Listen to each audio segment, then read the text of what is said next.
দেশকে ঢেলে সাজানোর মহাপরিকল্পনা নিয়েছে প্রধানমন্ত্রী তারেক রহমান। একটি উন্নত দেশ গড়ার লক্ষ্যে ইতোমধ্যে সুনির্দিষ্ট রোডম্যাপ তৈরি করা হয়েছে। নির্বাচনী ইশতেহারের প্রতিটি প্রতিশ্রুতি বাস্তবায়নে দায়িত্ব গ্রহণের প্রথম দিন থেকেই তিনি নিরলসভাবে কাজ করে যাচ্ছেন। এমনকি আগামী 5 বছরের জন্য সরকারের কর্মপরিকল্পনা এখন পুরোপুরি প্রস্তুত। বুধবার জাতীয় সংসদে প্রধানমন্ত্রী দেশবাসীর সামনে এই মহাপরিকল্পনার রূপরেখা তুলে ধরেন। কৃষক কার্ডের মাধ্যমে আমরা যেই অর্থনৈতিক সহযোগিতা করছি, সেখান থেকেই একদম শ্রমিক যারা আছেন তারাও সেই সহযোগিতার অংশীদার হবেন। সাধারণ ও নিম্ন আয়ের মানুষের জীবনযাত্রাকে সহজ করতে বেশ কিছু যুগান্তকারী পদক্ষেপ নিয়েছে সরকার। এর মধ্যে উল্লেখযোগ্য হলো ফ্যামিলি কার্ড ও কৃষক কার্ডের প্রবর্তন। এছাড়া কৃষকদের 10,000 টাকা পর্যন্ত ঋণ সুদসহ মওকুফ করার ঘোষণা দিয়েছেন প্রধানমন্ত্রী। পাশাপাশি মসজিদ, মন্দির, গির্জা ও প্যাগোডার সেবকদের জন্য সম্মানী ও উৎসব ভাতার ব্যবস্থা করা হয়েছে।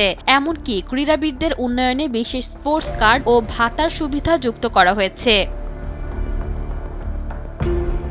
বেকারত্ব দূর করতে এবং সবুজ বাংলাদেশ গড়তে বড় লক্ষ্যমাত্রা নির্ধারণ করেছে সরকার। আগামী 5 বছরে 5 লাখ সরকারি কর্মচারী নিয়োগের প্রক্রিয়া শুরু হয়েছে। পাশাপাশি পরিবেশের ভারসাম্য রক্ষায় দেশজুড়ে 25 কোটি বৃক্ষরোপণ এবং দেশের নদ-নদী রক্ষায় 20,000 কিলোমিটার খাল ও নদী খনন করার বিশাল কার্যক্রম হাতে নেওয়া হয়েছে।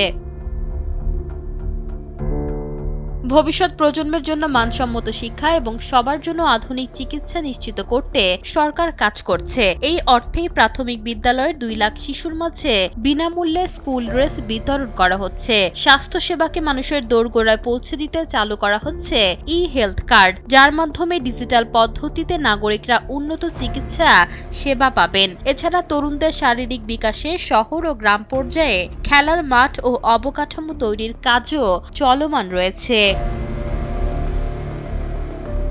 ইশিতা আক্তার, সময়ের আলো।